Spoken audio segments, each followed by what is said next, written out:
Hey toi, j'espère que tu vas bien. Je ne sais pas ce que tu traverses, mais j'aimerais te dire que la volonté de Dieu fait certainement mal, et ça fait vraiment mal. Mais faire la volonté de Dieu, c'est toujours meilleur. Il y a quelques années, lorsque j'étais en classe de terminale, j'étais peut-être une nouvelle convertie, et pendant les vacances, j'ai appris dans mon école qu'il fallait se coiffer les cheveux, parce que c'était la nouvelle règle qui était venue de la direction de l'établissement. Alors, j'étais vraiment très amoureuse de mes cheveux, surtout que je ne m'étais jamais coiffée. Le rasoir n'était jamais passé sur ma tête. Et lorsque j'ai appris qu'on devait se coiffer, la première des choses que j'ai faites, c'est de me dire, il faut que je change d'école. Et j'ai réalisé, en fait, que j'étais devenue chrétienne et je ne pouvais plus faire les choses par moi-même. J'avais besoin de marcher selon ce que Dieu attendait de moi. À ce moment-là, j'ai compris qu'il fallait que je prie pour connaître la volonté de Dieu pour moi. Au fond de moi, je me disais que Dieu ne pouvait pas me laisser dans un environnement où j'allais souffrir, où j'allais avoir mal au cœur. Et j'ai commencé à prier.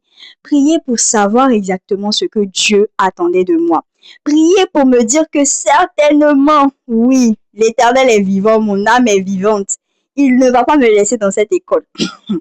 J'ai prié au début, à chaque fois que je me levais et que j'ouvrais ma Bible, je tombais toujours sur ce passage qui disait les songes viennent de la multitude des pensées. Et là, à ce moment, je réalisais que effectivement, c'était pas la volonté de Dieu, mais ma volonté. Jusqu'au jour où j'ai fait cette prière avec un cœur sincère et je lui ai dit, Seigneur, c'est difficile pour moi parce que je suis attachée à mes cheveux. Et je l'étais vraiment. Je ne m'imaginais pas un seul jour de ma vie sans cheveux. Imaginez même. Peut-être que pour toi, actuellement, ce ne sont pas tes cheveux le défi. Peut-être que c'est la relation dans laquelle tu te trouves. Oui, oui. Peut-être que tu es tellement attaché à cette relation et Dieu te demande de partir, mais tu refuses de partir. Peut-être qu'actuellement, c'est l'emploi dans lequel tu te trouves. Dieu te demande de quitter et tu refuses de quitter parce que tu y es trop attaché. À ce moment-là, quand je me suis levée de mon lit et j'ai fait ce songe dans lequel je me voyais couper mes cheveux, je me suis réveillée en larmes. Je vous dis, famille, j'ai pleuré.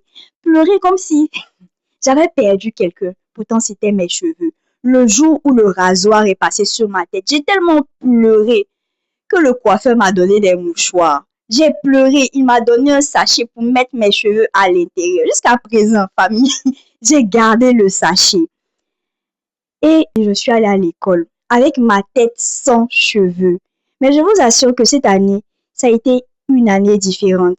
C'est l'année où j'ai su ce à quoi Dieu m'appelait. C'est l'année où mon intimité avec Dieu est quand même passée à un autre niveau. C'est l'année où moi qui rêvais depuis la classe de 6e d'être chef de classe et arrivé un moment même j'ai oublié ce rêve-là. Je suis devenue chef de classe. C'est l'année où j'ai pu évangéliser mes camarades de classe. C'est vrai que je les évangélisais, mais j'ai pu leur montrer que, en tant que chrétiens, nous aussi, nous sommes appelés à l'excellence. C'est l'année où j'ai pu mettre en pratique ce que je lisais dans ma Bible sur ma classe.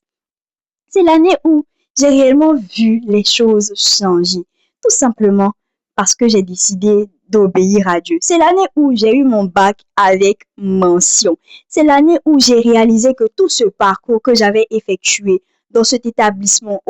Alors, j'aimerais te dire par ce message que oui, la volonté de Dieu fait mal. Oui, ça fait mal de laisser cette relation. Oui, ça fait mal de quitter ce travail. Oui, ça fait mal tout ça. Mais je t'assure que Dieu se sert de cette situation pour te préparer quelque chose de meilleur.